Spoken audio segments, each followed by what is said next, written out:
Great things can be achieved when a community comes together. Join Erica Cardenas on Doing More as she introduces you to ordinary people working side by side to confront tremendous challenges and make a positive impact in their community. Watch Doing More Sunday night at 6 on YourView or stream it online at yourview.com. Ronald McDonald House Charities of San Diego keeps families close to their hospitalized child. Stop by your local McDonald's today to make a donation or visit redshoedaysd.com.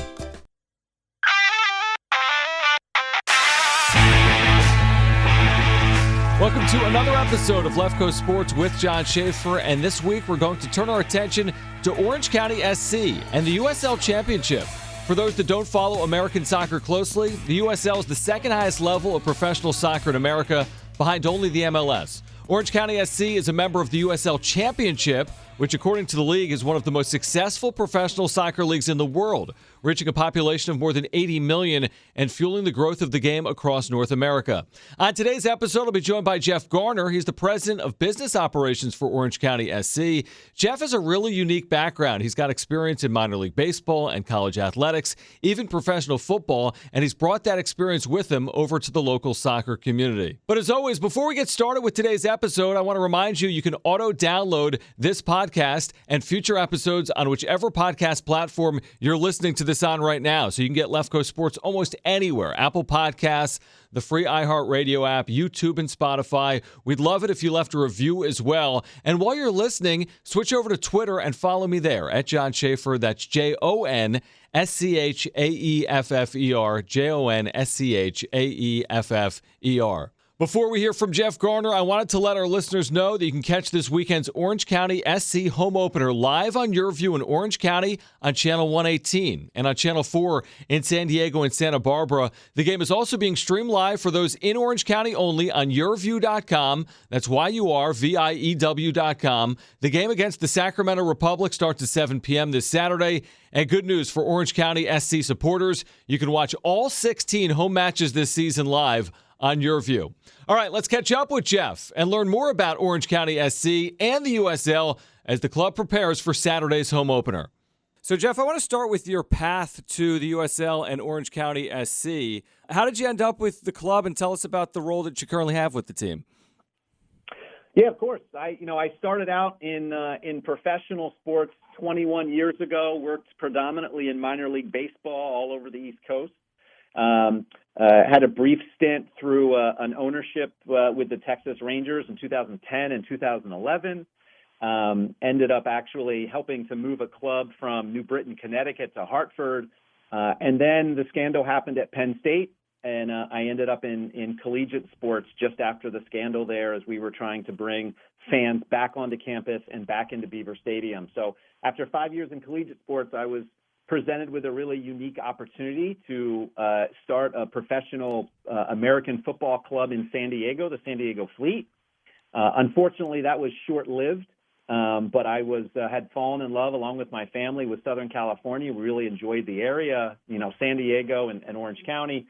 And at the time, the USL Championship, the league we're in now, has been exploding over the past couple of years with new stadiums and new clubs. We're up to 35 clubs across the U.S. And so it's a little bit of a divergence from my background in baseball and American football. But so to some degree, I'm the Ted Lasso of the club here. But I'm learning very quickly on the soccer side and love being a part of the USL Championship and what Orange County SC's been doing over the past 2 years in the league. So how does working in professional soccer compare to some of your experiences? Like you said, minor league baseball, or if it was college athletics at Penn State, or working in the Alliance of American Football. What's comparable and what's different? Sure. I think it splits into two different parts. There's the on-pitch or the on-field side, and the level of play in the USL Championship is incredibly high. So you could consider it, for people that aren't familiar with the structure of soccer in the U.S., you could consider it like a AAA for the MLS, although instead of a lot of our players going to the MLS, a lot of our players are being developed for Europe and for Mexico and professional leagues there. Sure, we have a handful of players that go to the MLS, but in most cases they're going more international. The mix of players is, you've got some up-and-coming kids that are, between 15 and their early 20s. Maybe they've played in MLS academy clubs. They've played in elite clubs all over the U.S. Some of them have actually played or are going to play college soccer at the Division I level. So there's a really high prospect level, but you also mix in some veterans there. We've got Michael Orozco, our team captain, was on the U.S. national team, played for the Tijuana Cholos for many years in the Mexican League. We've got players that have played in the Premier League in Europe and all over the globe. So it's a good mix of U.S. product and U.S. talent mixed together with international clubs. And so on the field, you got a really high level of on-field. So that's very similar to my experiences with the AAF or even in college sports, really the top 1% of athletes in their sport. The other side is the business side, and that's the fan experience for the most part. And so that is very reminiscent of my time in minor league baseball. Between the lines, we like to focus on the game, but outside the lines, it's all about the fan experience. It's producing a affordable family entertainment venue for people all over Southern California to come enjoy a night out. We actually have free parking. It's easy traffic in and out. We've got a great outdoor venue. It seats about 5,000. We've got fireworks nights. We've got dollar beers and cheap eats nights. We've got beer fests, and a number of celebrity appearances, car shows, specialty jerseys. That's all the fun stuff that you may be familiar with from minor league baseball. And so from that standpoint, the fan experience side, I'm very familiar with having to make sure families have a good time out at the stadium. So is the makeup of a crowd typically a crowd that is extremely interested in what's going on at the USL level with Orange County, or is it typically, families in the Orange County area that are looking for an affordable night out on the town, or both? You know what? It's a mix. It's a mix. The interesting thing about soccer is the supporter culture. Yeah. And so we have a group of fans, the County Line Coalition, that are dedicated professional supporters, we'll call them. And they come with drums, they come with instruments, they come with chants and scarves and banners, and they are intense. They hang on every kick, and they are very supportive of our club and everything that happens. They're at home games. Many travel to away games. They have viewing parties all over the county and are very into the soccer side of what's happening. And then in most cases, the rest of the stadium is made up of families enjoying a night out. Sure, they enjoy soccer. I think there's over 3 million registered youth soccer players in Orange County. So it's such a popular sport here that so many families that come to the stadium, the kids have or are playing soccer at the youth level. And so they're interested in the game, but they also love bouncing in the bounce houses, and they like watching fireworks after the game. The parents love to come, grab a good meal or a cheap beer or two. And so it's really a good mix, and you can get either experience largely based on where you sit in the stadium can affect what kind of experience you can have. So it's great. It's a little bit of everything for everyone. So what type of experience are we expecting this weekend? Because obviously we didn't have fans in 2020. This will be your home opener against Sacramento. What do you expect, and what do you hope to have out there this weekend? And what can fans expect? Yeah, that's a great question, and it's something that, as everybody is aware, the target continually moves. And so our biggest priority, particularly initially here, is the safety of our fans and to make sure that we're providing a safe venue that people feel comfortable in. So we are being patient with not only the state protocols, but also Orange County and City of Irvine protocols. And so you will see restricted or reduced capacity down to about 30% of the normal 5,000. And so even for the first game on the 22nd, our home opener, we are nearly sold out and will likely be in the next day or two. We have 3 other games prior to June 15th that we expect to be at reduced capacity. You will see masks. You will see plenty of social distancing signage and social distancing between seating pods or household pods in the stadium. You'll see hand sanitizing and reminders of good hand hygiene. There's a new bag policy, which is actually a no-bag policy. So to prevent a lot of interaction, or at least hands-on interaction between security and fans, we ask you to not bring a bag. And if you are going to bring one, it's restricted to a 1-gallon clear plastic bag so that security can see into it without having to handle it. And we've upgraded our Orange County Soccer Club mobile app to include touchless ticketing, so you can buy your tickets through the app, you can redeem and scan your tickets through the app, And then also with the help of a company called Appetize, we've added mobile ordering for concessions and merchandise. And so you can order those through the app and simply walk up and pick up your orders inside the stadium. So there certainly is our COVID considerations that will be in place over the next 4 games. But we are also watching very closely with the governor's announcement on June 15th being more of a reopening, and we expect to be more like a typical experience and back to sort of full capacity after June 15th for the remainder of the season. And that's when, more of our promotions will kick in. The fan zone will make its return. And so we've got 2 different versions. We've got the early sort of pre-June 15th version, and then the post-June 15th version, which we hope will be more like the normal experience all our fans are accustomed to. And then you mentioned some of these promotions, and you said, fireworks, there are beer nights, there are affordable food options. What can fans expect if they want to attend an Orange County SC game in terms of promotions? Yeah, of course. One of the things that we spent a lot of time on this offseason was talking about family game night and what that has become over the past years. We've all been generally stuck at home.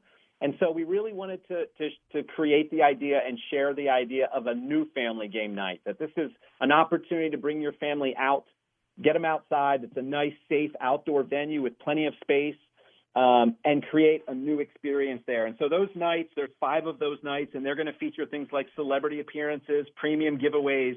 We have a Touch a Truck event, which is great for small kids and families, where we bring in all kinds of different vehicles, construction vehicles, first responders vehicles, military vehicles, things that kids love to climb on, honk the horn on, and learn a little bit about. So we have our Touch a Truck event. We'll have a car show.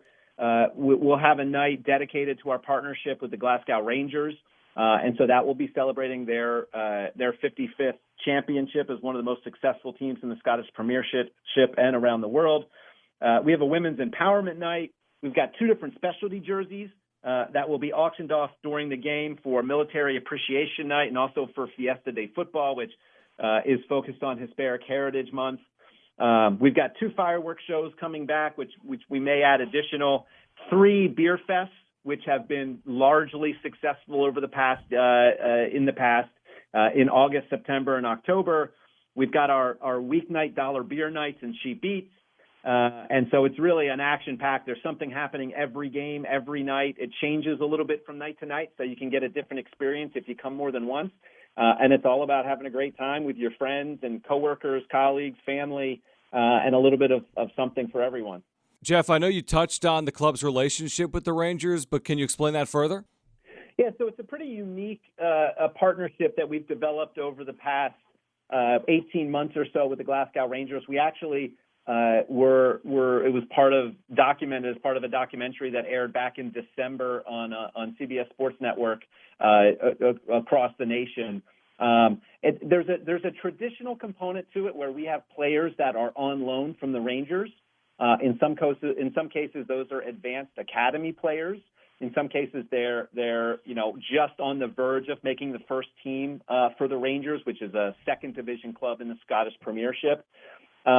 And not only are some of their players on loan to us, but we've actually been able to transfer players to the Rangers. And so we are really part of a development model in the U.S. that is starting to replicate what has been done in Europe. And so we are providing a professional outlet for U.S. talent to come start in their professional careers as early as 14 or 15, which a lot of their European counterparts do, and then be able to transfer them to the highest levels of international soccer, which is what a lot of these players are looking for. And so while the MLS is certainly one path forward, we're providing the USL, us, and our partnership with the Rangers are providing a pathway to Europe, which is largely considered the top level of soccer in the world.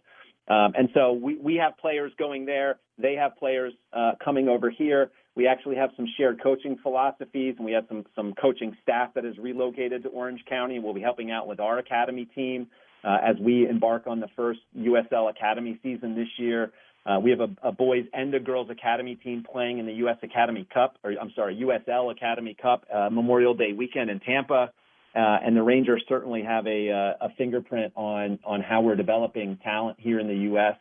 And how that relationship continues to grow over the next couple of years. So it's very it's a very interesting partnership, and it's cutting edge. There's not a lot of other relationships like this yet, although we're starting to see some other teams replicate it and try to copy it. But we're certainly out in front on these things. So the home opener is this weekend against Sacramento, but you've also got a great relationship with YourView to televise your home matches here in 2021. Tell us a little bit about that and how fans can watch Orange County this summer. Yeah, it's an exciting time. We're back with YourView, California, for another season. We debuted with them last year, and so we're excited to have all in this season 16 of our home games broadcast. And of course, if there are playoffs, which we are hopeful there will be, we'll see those on Cox YourView as well. We're most interested and have a few dates circled on the calendar, particularly against, San Diego on June 9th is a good one, which has become a sort of instant rivalry in the past year that they've been part of the USL Championship. And then we play them later in the season as well. So those are dates that we have circled on the calendar, and you can catch us on Cox YourView at typically 7 o'clock on all of our games. You can check our website, orangecountysoccer.com, for the schedule. Check our social media, follow us there, or check out Cox YourView California to get more information and listings for when our games will be played. But we start up this Saturday with the home opener, May 22nd at 7. So is there a primary rival? You mentioned the San Diego Loyal. They'll begin their second season or have begun their second season. Is that the primary rival, or are there others as well? We have been lucky and blessed to have a incredible technical staff and be able to produce extremely successful teams over the past few years. I think everybody in the USL Championship division is aware of our rivalry with Phoenix. Phoenix came to our stadium in 2018 and beat us in the Western Conference Final, so we certainly have been thinking about that and waiting for our time to get some payback against Phoenix. So I would say Phoenix and San Diego are two of the biggest rivals on the schedule, but it's such a good level of competition that every game is a great game, and anybody can win on any given weekend. So the league itself has such a high quality of play, but I think we get a little bit more focused on San Diego and Phoenix when they come to town. All right, and again, one more time for our listeners, if you're looking for tickets or promotional information or the upcoming schedule in 2021, where should they go? Yeah, the best place to follow us is on social media, certainly Instagram and Twitter. Facebook are great places to find information. You can always check our website at orangecountysoccerclub.com. You can find information about the roster, about the schedule, about promotions, and you can certainly buy tickets there as well. So please follow us, check us out, and we look forward to seeing you at Championship Soccer Stadium this season. Do you want to guarantee a victory for Saturday night or no? You know what? I'm going to stop short of guaranteeing a victory. However, I feel very strongly about our chances against Sacramento. They're a very good team, and we're certainly going to play hard. But we have a very good record at home, so I like us at home. It's a little early for a guarantee, but I think we're going to win. Jeff, appreciate the time. Thanks for doing it today. Of course. Thank you. Appreciate it. Good to talk to you. Thanks again to Jeff Garner for joining us today. And again, catch every home match this season for Orange County SC on YourView. And for more information on the club, visit orangecountysoccerclub.com. That's orangecountysoccerclub.com. Also, this reminder, the eyes of the world will turn to Tokyo for the Olympic Games this summer. Catch all the action leading up to the Olympic Games with Countdown to Tokyo every Tuesday on YourView. You'll get the latest news on preparations for the Games, details on the sports involved, and in-depth insights into the teams, athletes, and the host city. Don't miss Countdown to Tokyo Tuesdays on YourView. And again, if you haven't already, please subscribe and auto-download future episodes on whichever podcast platform you're listening to this podcast on right now. And please leave a review as well. And you can follow me on Twitter at Jon Schaeffer. Again, JonSchaeffer. For previous episodes or more information about Left Coast Sports, you can visit yourview.com. That's YURVIEW.com. And next week on Left Coast Sports, we'll turn our attention to another local professional soccer club in 1904 FC. Thanks for listening as always. We'll catch up again next week right here on Left Coast Sports with Jon Schaeffer.